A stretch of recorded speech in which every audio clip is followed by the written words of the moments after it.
ways.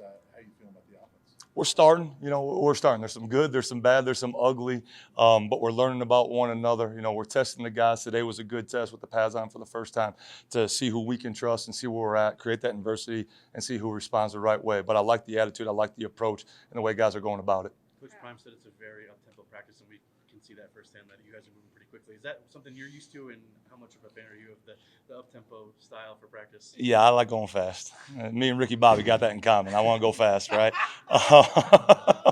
So, I've been playing this way for over a decade now. So I like the intensity, the energy, and the pace of play. We can get a lot done. Our kids can work really efficient, and we get a lot of volume, which is good. How do you thread the needle, speaking of that, taking a cougar in your front seat? You don't give you the Ricky Bo do that all day.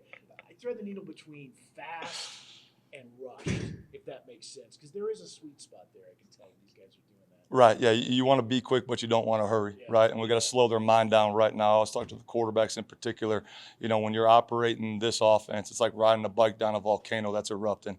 You can't be thinking about the bike. You got to know the bike, and that's what our offense is, and that's what we're doing right now. We're teaching the bike, we're teaching the offense, we're teaching them to be elite problem solvers so that no matter what problems present themselves, the guys have the tools, the techniques, and the fundamentals to be able to apply it and to think fast, know fast, do fast. So to everyone else, it looks like chaos, or it looks like it's it's just wild. But to our kids, it's the reality that they know, and they have confidence playing that way.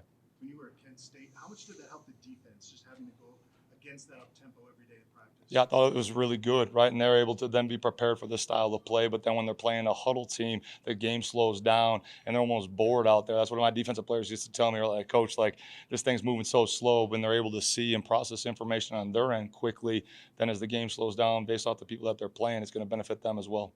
Coach Kelly said yesterday that shooter Travis Hunter is showing a lot of flashes on the offense. Who on the defense is giving you guys a hard time right now?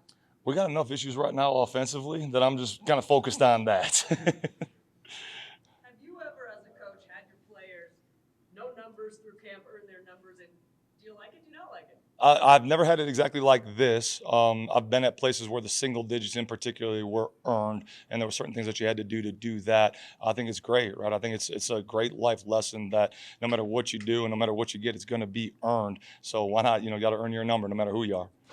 What are the steps and kind of milestones that you're looking for the team to hit as you're installing the offense? The biggest thing right now is as we go, I want to see the number of missed assignments and the mental errors go down. Like, that's the thing that I'm constantly tracking right now. They're way too high for us to be successful, and that needs to continue to go down.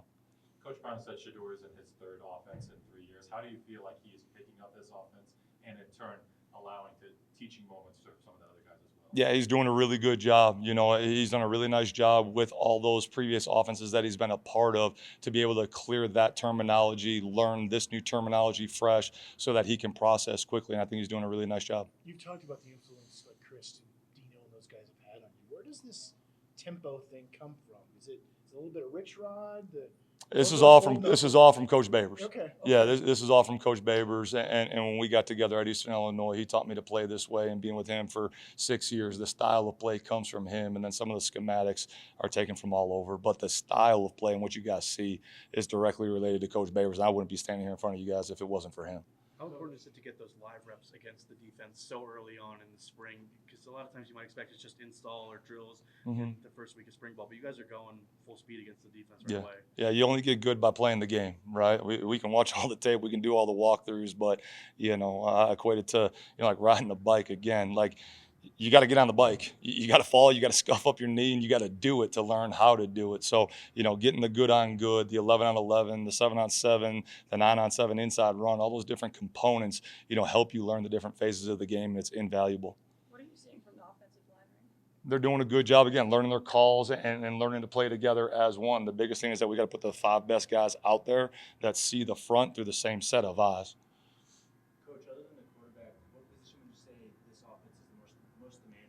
The wide receivers, right? Just the total volume that they have to run, the amount of information that they have to be able to process going full speed. They're the angels that make it go. I know the trigger man in any system gets all the glory and recognition, right? Probably too much praise and far too much criticism, but the wide receivers are the angels that make this thing go. Coach, our first impression of Coach Prime, he's on a scooter moving around next to he's over here, over there. What's your first impression of Coach riding the scooter and his coaching style that you handicap line? Yeah, again, high energy, very demanding, right? He's a man that values work, and he's in the position because he's one of the hardest workers in the room, and that's what he demands from everyone, you know. So work works, put your hard hat on, and let's go to work. He wears a cowboy hat, you know. What do you think of that? I mean, when you got 8 toes, do what you got to do to get around. How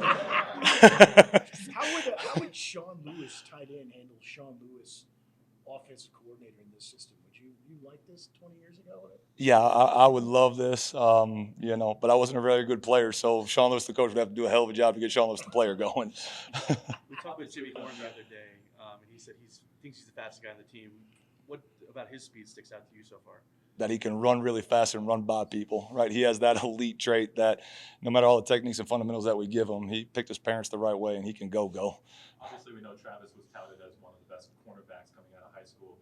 He's working with the offense. What do you need to see from him to have open up the possibility that he plays both ways? Yeah, I mean, he's going to be able to help us on both sides of the ball. He has a very unique skill set that's going to help the team in a lot of different phases. You know, offensively, he needs to do a great job just refining his route running because he's one of the freakiest athletes in any field he's ever stepped on, right? And now we're going to get on the field in a very competitive league with really elite DBs. And when he comes across a DB as a wide receiver particularly, right, where talent's equal, well, how are you going to win, right? And that's where it comes down to techniques and fundamentals in your approach and your work that you do. You know, so as he continues to trend the right way, I think he's going to be able to add some value, again, in all phases of the game. Behind Shador, what are you seeing from the other quarterbacks in that room, and how important is it to bring those guys along? Yeah, I mean, again, they're learning, they're growing. It's day 3 for everyone of live reps, and you know, me getting after them a little bit and pushing them to go.